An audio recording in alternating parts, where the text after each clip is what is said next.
some people consider me a scammer, okay? My chat likes to call me a scammer. I wanna do some research. I wanna find out what the craziest scams are, and just so happens there's a video on it. And I'm gonna react to it. We're gonna see what we can find out.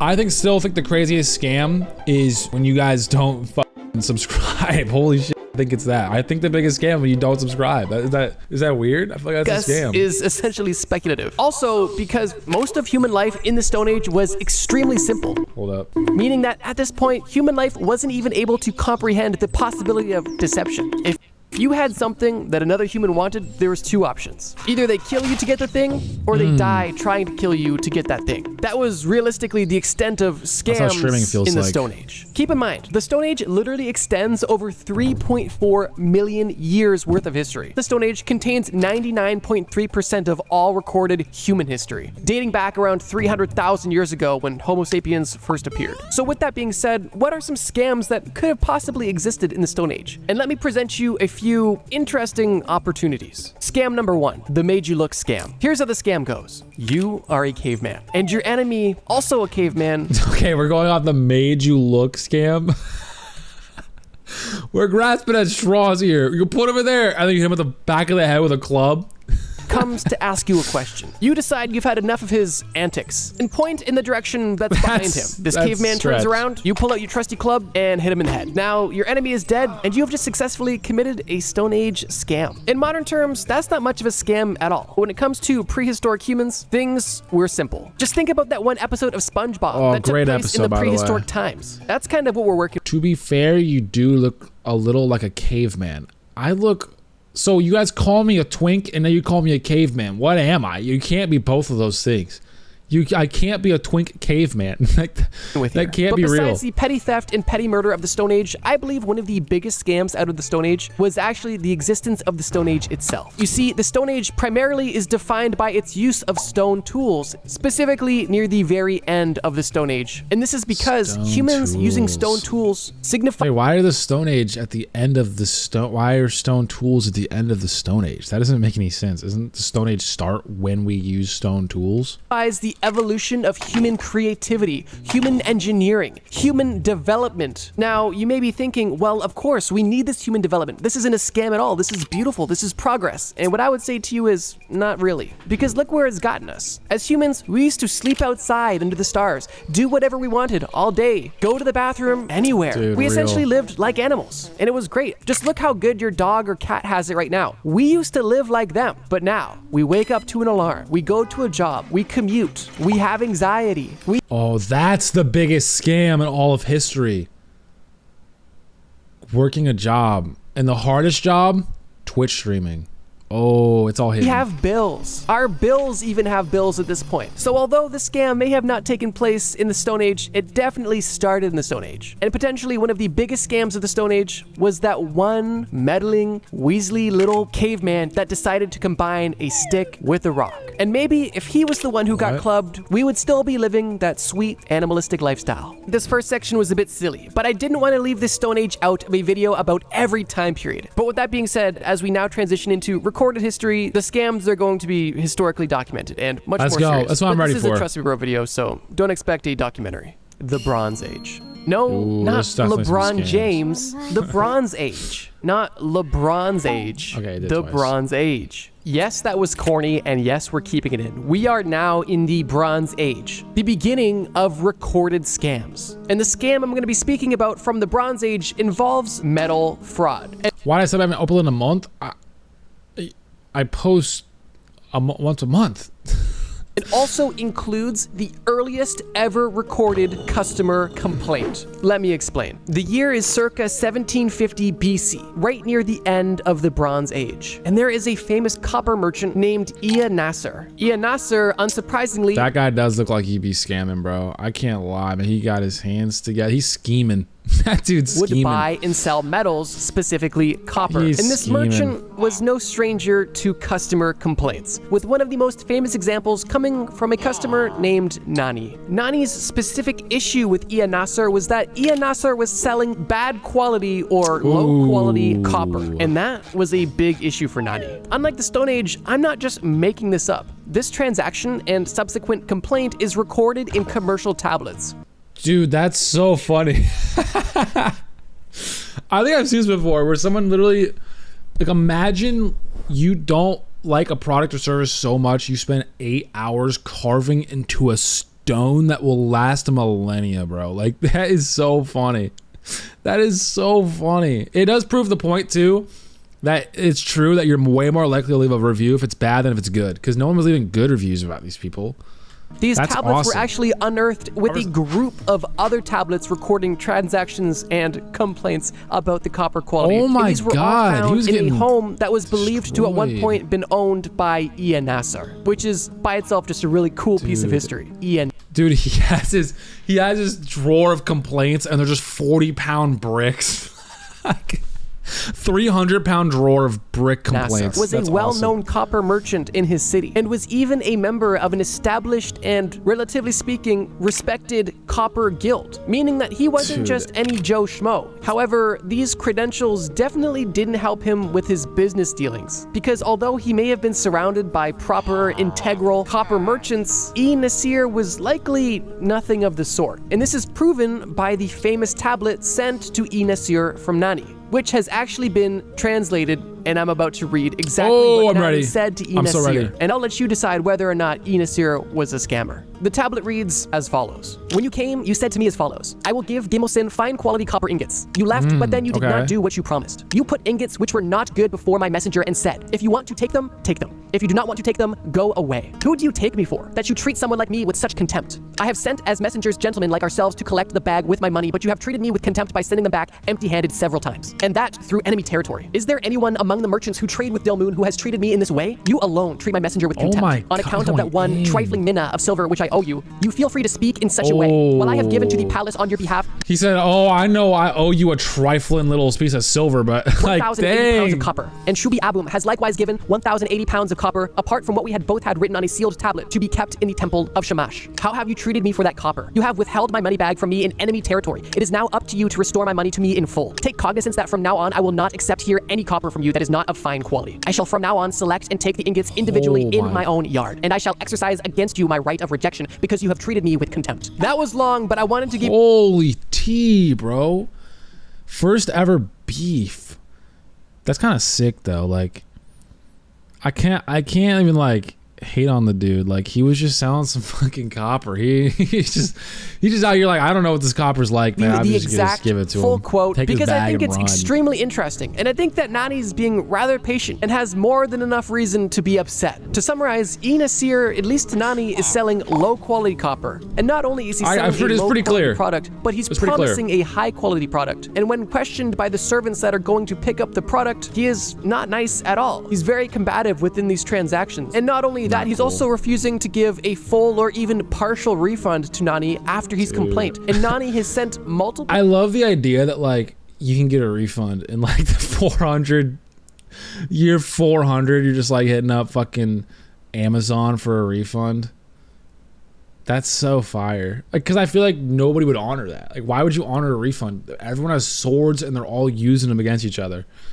I can't imagine a refund actually going messengers to collect a refund. And what does E. Nasir do? Turns them away empty-handed and sends him through enemy territory to risk the life of the messenger just to add insult to injury for Nani. I don't know about you, but if I was That's crazy. Nani, I would definitely be sending somebody else to E. Nasir's door that wasn't a messenger looking for my money back. But even after all of this, Nani isn't even kill him. refusing to deal with E. Nasir anymore. He's just saying that once he gets the copper from E. Nasir, he's going to go through and verify the quality himself before he buys it, which is something he likely should have been doing, but I guess didn't feel like he had to be doing because he was buying from a merchant in the Copper Guild. But lesson learned on Copper Nani's Guild's part, such a check cool your thing to metal be a as you buy. part of. So yeah, this one tablet that was found Be part of that thousands of Copper years Guild, like, after that's it was sick. created, I went on love to that. solidify Ian Nasser as one of the most notorious Bronze Age businessmen and scammers. Is that what it kind of feels like to be a Seuss subscriber? Like you're part of an elite club? I imagine. I imagine. Before we get to the next section, I actually want to jump ahead because I do want to discuss a scam from the modern era that most people are still falling for: overpaying for wireless earbuds. Fortunately, this video is sponsored by Raycon. Yo, go check out Raycon. Go check out my boy. To get your the Iron Age. The Iron Age is a very interesting time period, and it represents a change of power, at least in the world of metals, as the Iron Age literally represents iron becoming the prominent metal that is being mined, forged, and fashioned into tools and ornaments and armor. And the reason that transition was made is kind of a long story, but the transition from Bronze Age to Iron Age was harsh, and humanity as a whole took a step backwards before it could take 2 steps forwards as it transitioned from the Bronze Age to the Iron Age. However, the Iron Age is not free from scams, and it itself has a very interesting laundry list of scams that took place, with the one that I'm going to focus on involving... What year is the Iron Age? I have no idea. I'm going to guess right now the Iron Age is like 1200. No, it's got to be like 800. I'm guessing like 800. Silver coinage, debasement, and hyperinflation. Admittedly, the scam I'm about to discuss kind of bleeds out of the Iron Age, but I had other scams I wanted to associate with other time periods, so although this specific scam doesn't take place in the Iron Age, it definitely has its roots in the Iron Age. So I'm going to allow that technicality to make this work, because trust me, we do have some crazy scams coming up. The Iron Age is when we truly see the rise of coinage being used. During the mid to late Iron Age, we see coins being minted and being transacted with, which someone's got to start making fake coins 600 BC soon. is a relatively new methodology of transacting, because up until this point, all of commerce was conducted through trade, one good for another. There was no store of value. It was simply merchandise for merchandise, no currency of any. This is kind of off topic. What age are we in now? Are we in the AI age? Are we in like the slop age? Like what age are we in today? Is there an age now? Are we in the diamond age, the netherite age? We've surpassed iron. What's up, Noah? I feel like I've never heard anyone say like we're the Seuss age. I like where your head's at. I do. At least in the form of coinage. Prior to coinage, precious metals were definitely the currency of choice, but they weren't necessarily currency, just something of value to most people, and a good way to store value efficiently. Notice the sad face? I did. I just ignored it. And value dense for the most part. Now, even during this time in the late Iron Age, these coins that were being made weren't even used for transacting yet. They were primarily religious objects, typically used as badges or medals. But it didn't take too long for these people that were creating these interesting, valuable metals to create something that had trade value. Specifically with ancient Greek coinage being minted by the Ionian Greeks in the late 6th century, right at the ass crack of the Iron Age. And it is believed that these ancient Greek coins were the first coins ever to be used for transacting on a large-scale basis, and they were made primarily of small silver fractions. But I mean, it's still different than today's money, because today's money is a fiat, like total fake currency that's just given value off society. This is still like, it's like precious metals. It's like when we had gold standard.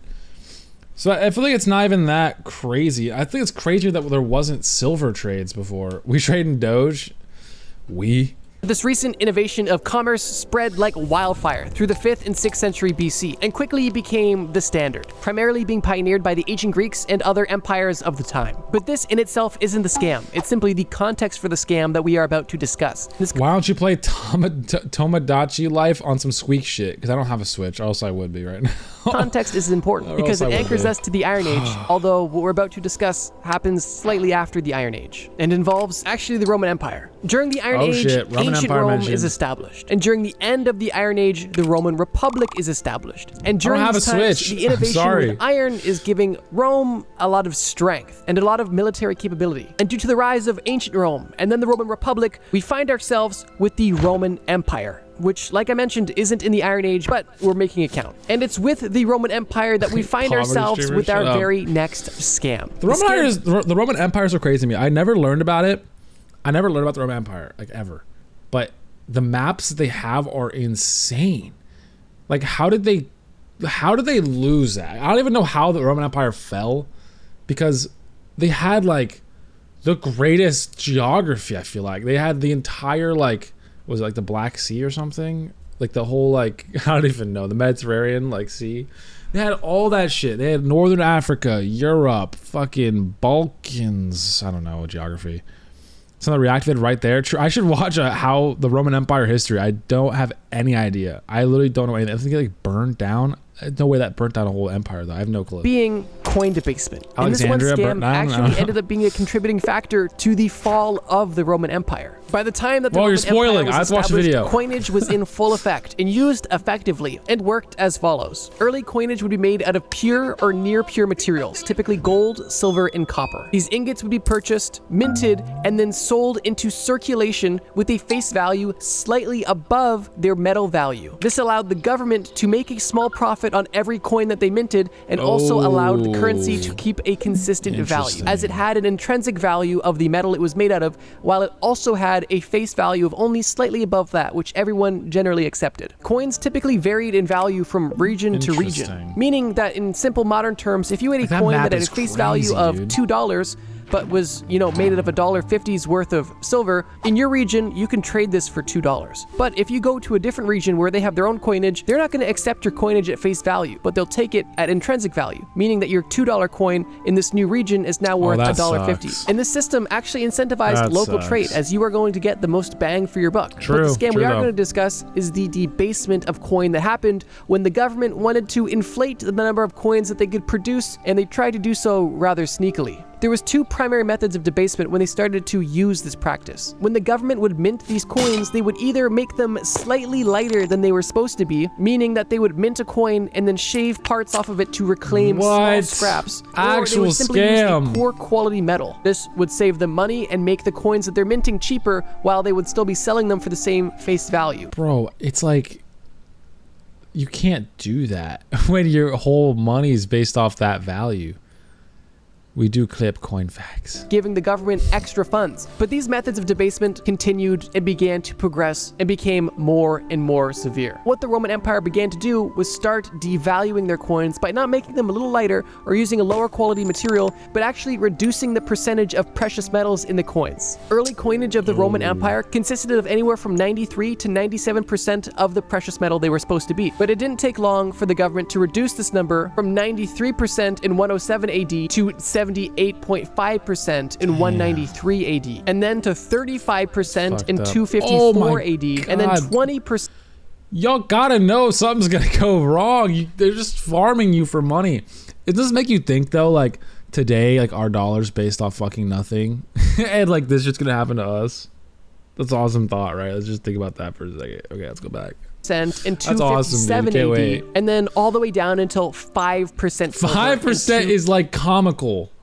Your whole currency is based off rare metals, and you only have 5% of the rare metal. The impact of this was obviously massive, as this massive influx of token supply and massive decline in intrinsic value of these tokens created hyperinflation. And runaway hyperinflation actually happened multiple times throughout the Roman Empire. As I mentioned before, most of this debasement would happen to fund military campaigns to try to get more land, more money, more power. And they likely justified this debasement by saying they were going to collect more wealth for the greater empire. Although what really happened was prices would rise, and the value of coins that everybody was collecting, holding, trading with was I just watched your YouTube video and I genuinely can't shit on it.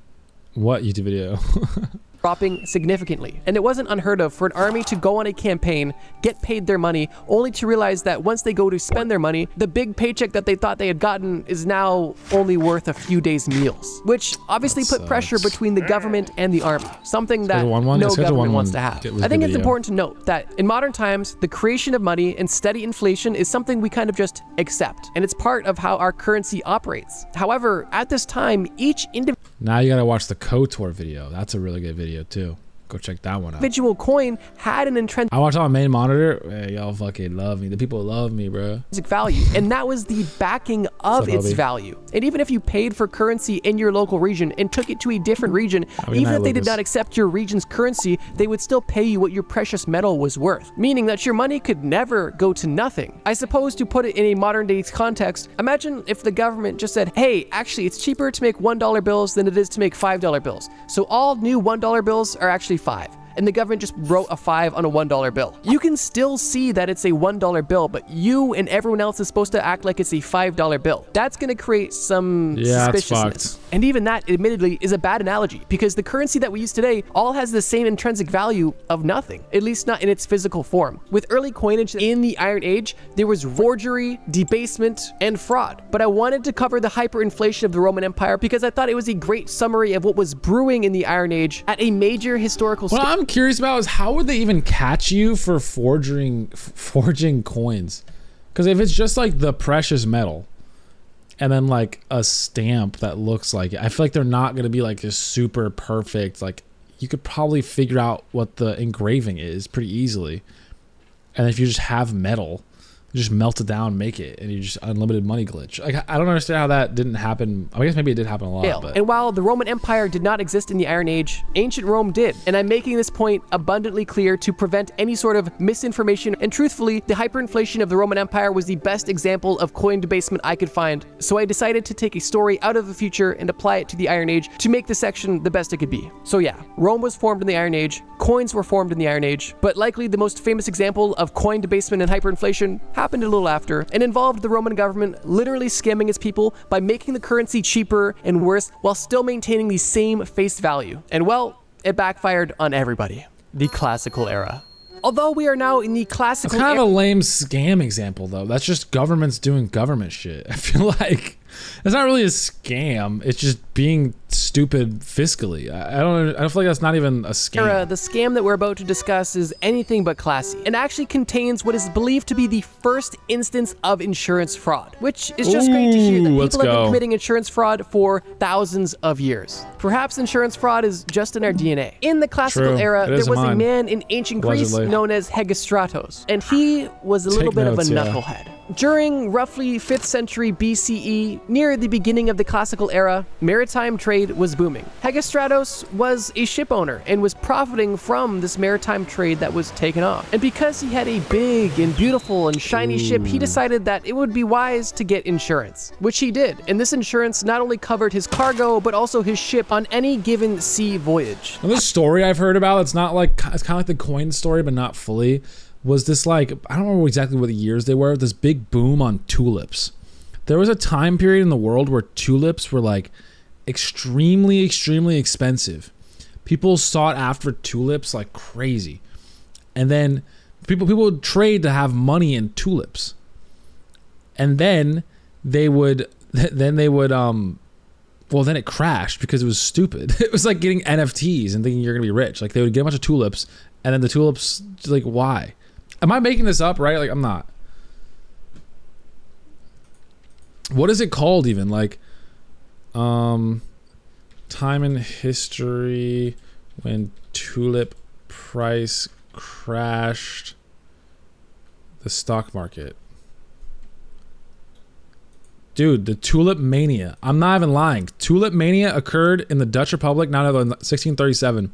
First recorded speculative bubble. Bro, we have the AI bubble nowadays. There was the tulip bubble. I'm not making this shit up, bro. In 1637, there was a speculative bubble for tulip prices, and people just bought $750,000 in US dollars modern equivalent of tulips. Just bulbs. Dude, some bulbs costing 750,000 USD each. That is the stupidest you could possibly get. We're buying a tulip for 750K in 1637. Intense speculation drove prices to unstable levels driven by the belief that prices would rise forever. Tulips are going to hit 1 billion. Don't worry, y'all. They're going to hit 1 billion. Like, I don't understand why. That's so funny. Tulip mania. That is such an awesome story. Okay.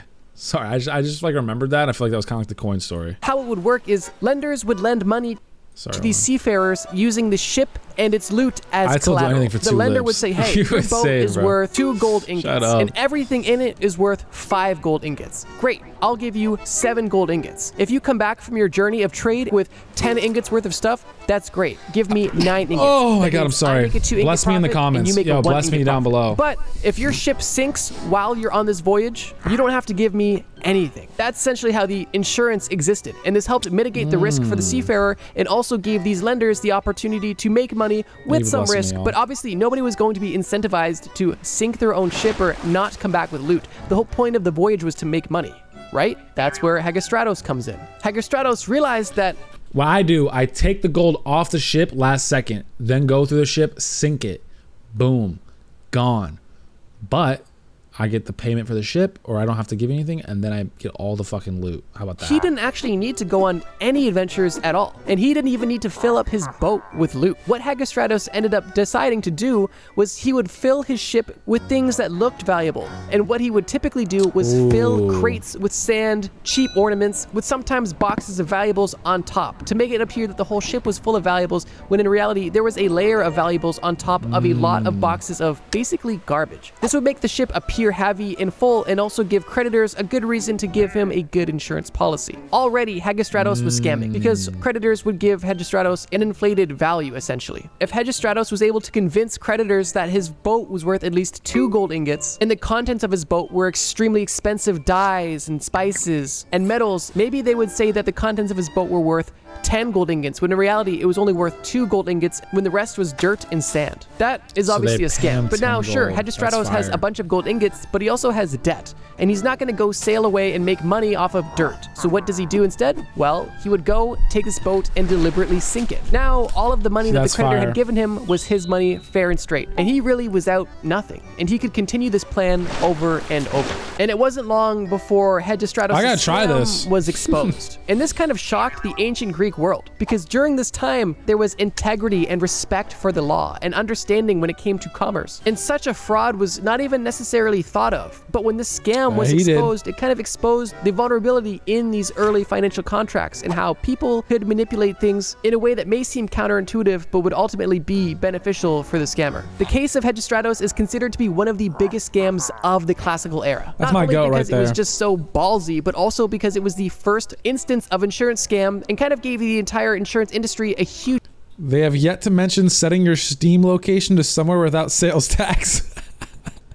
Saving 5% on my Steam purchases. Shake up and a wake-up call for how they had to protect themselves moving forward when they were crediting people who could potentially screw them over. So yeah, the classical era, I'm sure, had more scams than you could count. But I definitely think the case of Hegestratos is one of the most interesting and definitely one of the most defining of this time period, the medieval era. I don't know about you, but I feel like the medieval era is definitely one of the most interesting parts of history. You have castles, knights, kingdoms, wealth and equality. And that knight, is that what a knight looks like? You have castles, knights. That knight looks tiny, bro. It looks like a Discord moderator. He only has clothes on half of his leg. Is he like naked in the backside? Is this what knights actually looked like, bro? They look lame. Don't tell me that's what they look. I thought they were cool as fuck. I thought knights were cool. Wealth and equality, and a plethora of scams. What is there not to enjoy? It was honestly a bit tough to pick just one scam for the medieval era, but I'm happy with the one I chose, so let's get right into it. There's no doubt that in medieval times, the Christian religion was everything. And this is kind of proven by all of the art, architecture, writings, everything was the Christian religion. And with every fan base comes collectors. And while the Christian religion didn't necessarily have marketable plushies at the time, they definitely had a huge underground market for relics. And these relics were definitely that's fire, odd, to say the least. Potentially the most famous Christian relic would be the Holy Grail. But it's definitely not the only relic that people were interested in getting their hands on. With some of the most popular and sought after ancient relics being the literal bones of saints. Like, let's say there was a famous saint who was very prolific and known in the church. Well, that's a sick-ass time period, bro. If you could get one of their bones, you could possess their magical powers. Like, literally, that was the mindset. Merchants and other saints and even individuals wanted these bones for a plethora of different reasons. Wealthy individuals would typically want to collect these relics to help make their own desires and dreams come true, as these Christian relics were believed to essentially cause miracles. And in that instance, if there was an object that could bless you, that could make all of your dreams come true, that could protect your family and defeat your enemies. Is there really a price you wouldn't pay for them? But here's the thing. Not many people had this money. I'm emptying out the tulip stores for this. And what people resorted to was visiting churches that had these relics so that they could gain the power and benefit of them from a fraction of the price. And that's exactly why bishops and priests would collect these relics. Obviously, they would see the value. But like, how delusional do you have to be to think like, because I'm inside the building that has the relic, I am now gaining the power? I feel like that's a bit of a step there. Like, you don't even have it. It's like, oh, the wand is in the same room as me, so I'm a wizard now. Like, no. You have to have the fucking Pope's bones, dude. And you have to eat them in a stew. You have these blessed items that could provide miracles as something that they would want to have in their life and in their church. But they also noticed that any church with a relic was gaining more foot traffic, more donations, and became more or less of a landmark and a hotspot for pilgrimages. And this is where the business opportunity arose. Merchants, whether they believed in the power of these relics or not, if a merchant was able to get their hands on a relic at a decent price, they could sell it to almost anybody with money for an astonishing profit. Here's the issue. As the popularity and demand grew for relics, the supply didn't really. Which was great for investors because, you know, supply and demand, but that also gave incentive for others. The only way that a relic could really even be brought into this underground market was by a crusader who would go and reclaim the relic from the Holy Land, or a merchant who would do business in the Holy Land, hopefully trying to get a relic or something close to a relic that they could buy cheap and sell for a massive profit back in Europe. But these two methods were slow and could not keep up with demand whatsoever, which is why some interesting individuals decided to help contribute to that supply chain issue. Here's the deal. Obviously, these relics have absolutely no certificate of authenticity or receipt or any sort of tracking on where they came from. It's essentially just word of mouth. So if you were a respected or authoritative or even just a charismatic figure, you could kind of pass off anything as a relic with enough convincing. And that's exactly the scam that we are going to discuss. Fake black market Christian relics. Some famous examples. I respect the hell out of that, man. Just fucking put some bones in a box, sell that shit for a billy. Like, examples of this would be fake I respect bones. that. For example, St. John the Baptist was a famous saint that people claimed to have relics of, and these relics were his bones. But once all of the bones that were claimed to be his were accounted for and organized, it was concluded that either St. John had 3 heads and 5 arms, or some people had some fake relics. 2 other famous and common fake relics were pieces of the Holy Shroud and splinters from the cross that Jesus was crucified on. Obviously, okay, that let's be you. I cannot believe you that you say you have splinters from the exact cross that Jesus Christ was on. There's no way.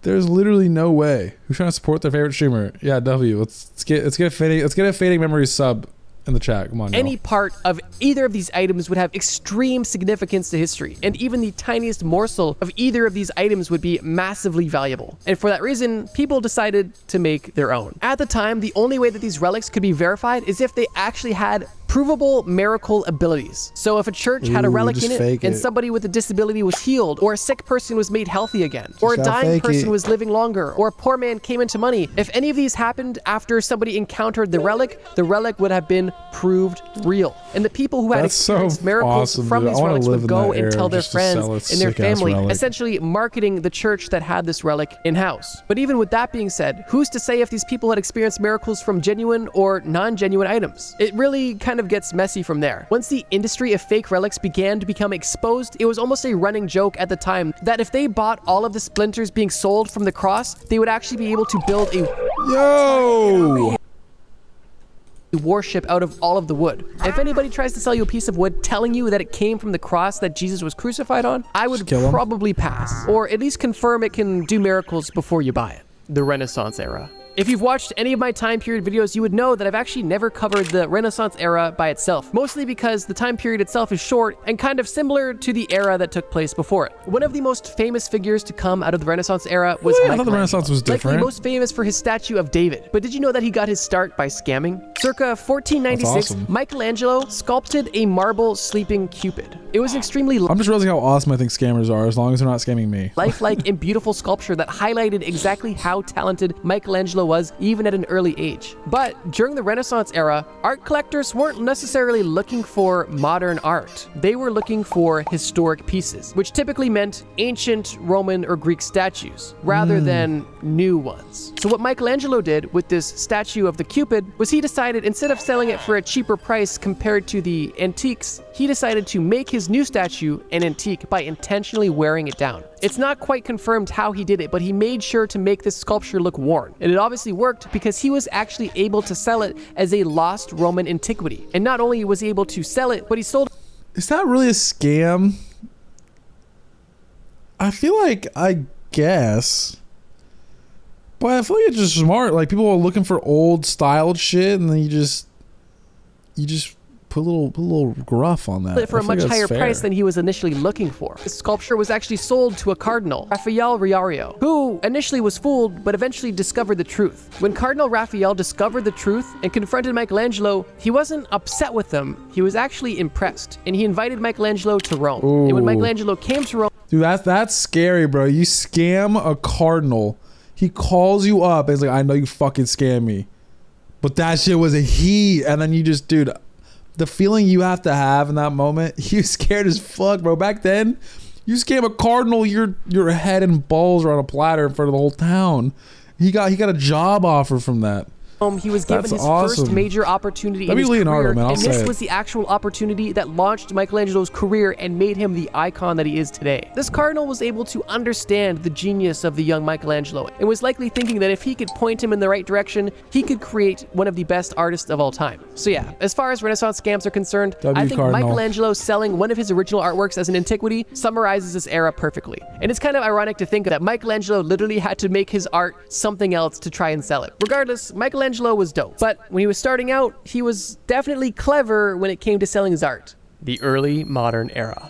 We've covered a lot of scams in this video so far. One scam we haven't covered is the fake king scam. Think so. Obviously, because you can't fake being a king, right? There's no way you can just tell people that, hey, actually, I'm the king. Not only are people not going to believe you, but you're likely going to be killed. And that's the truth, unless your name was Perkin Warbeck, who in the 1490s not only claimed to be a king, but also became a serious threat for the reigning king at the time. And he gained significant backing and support. But before we get to how this entire scam ends, let me tell you how it starts. Perkin Warbeck claimed to be the younger of the two princes in the tower, which, if you're unfamiliar, the princes in the tower refers to a mysterious disappearance of two young royals. King Edward V of England and his younger brother, Prince Richard of Shrewsbury, Duke of York. They were both heirs to the throne of King Edward IV of England, but at the ages of 12 and 9, they were locked away in the Tower of London by their uncle. He's 9 years old with a mustache? God.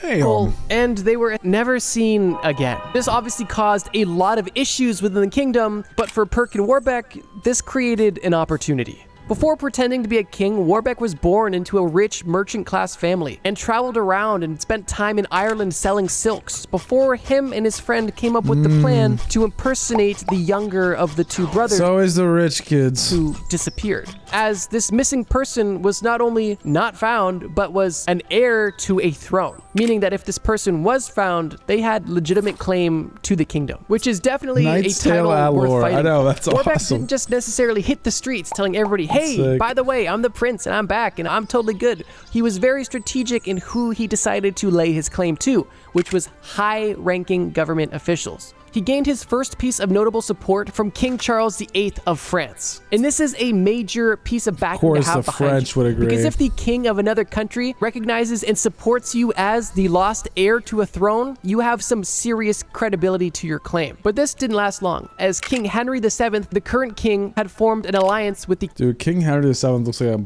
guy you do not mess with, bro. He beats his wife. There's no shot he's not beating his wife, beating his kids. That mean mug on him, bro, that's queso with an attitude. I would not mess with this dude.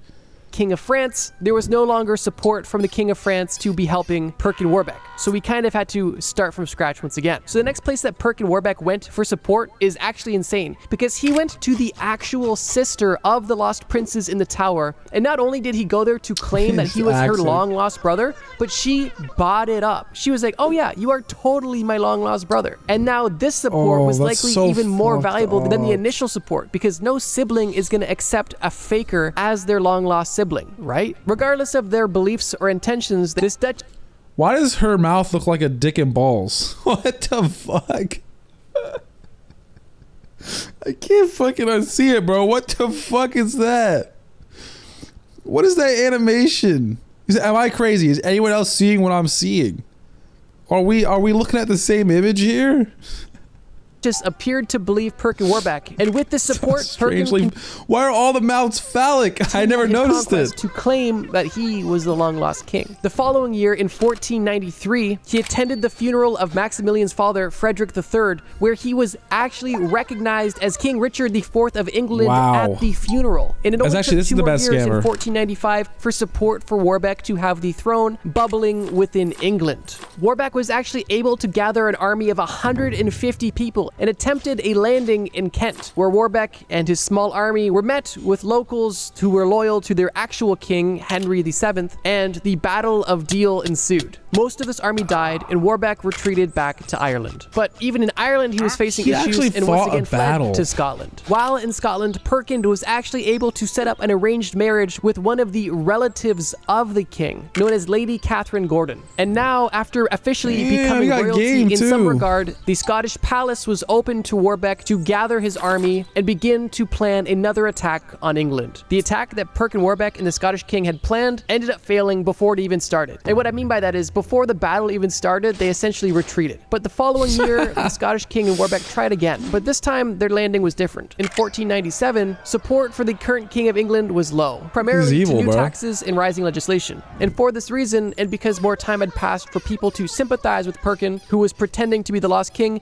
there was slightly more popularity for him on English soil. So this landing was met with some support. He actually was able to raise a rebellion and was declared King Richard IV, the person he was claiming to be this entire time. And at this point, it may have seemed that his plan was successful. And his next plan of attack was to siege the city, where King Henry VII was currently residing. And this siege failed. And once again, his men died, and Perkin Warbeck had to go into hiding once again. And he was able to flee successfully. Well, at least successfully because he escaped the battle alive, but not fully successfully, because the place that he ended up residing applied a lot of pressure to Perkin. So much pressure so that he actually ended up surrendering himself to the English government because he was promised a pardon if he surrendered. This dude's story is crazy. Any more battles. In 1497, while being tried in front of the real king himself, Perkin Warbeck finally came clean about his elaborate scam and fake life. He told the king that he was not the prince in the tower, and he was not royalty whatsoever.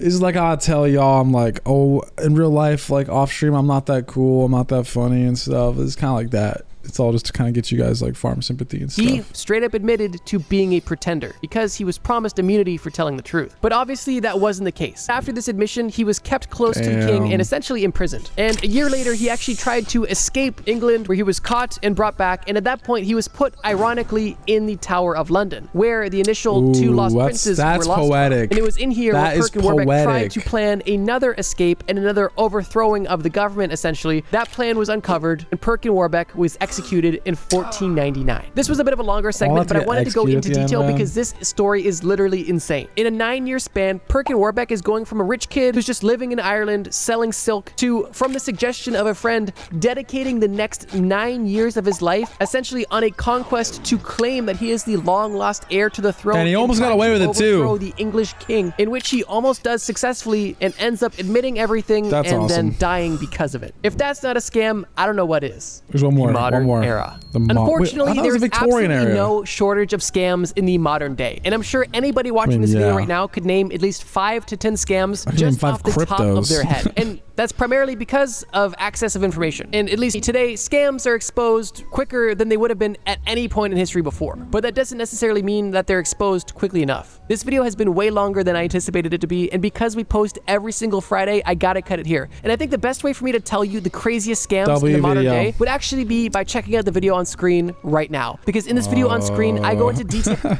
W video though, I like that was pretty interesting to learn. Hope you guys enjoyed learning a little about some scams, and you realize that I'm actually not as scammy as you think. I actually am very honest. Hope you guys enjoyed that. Appreciate you.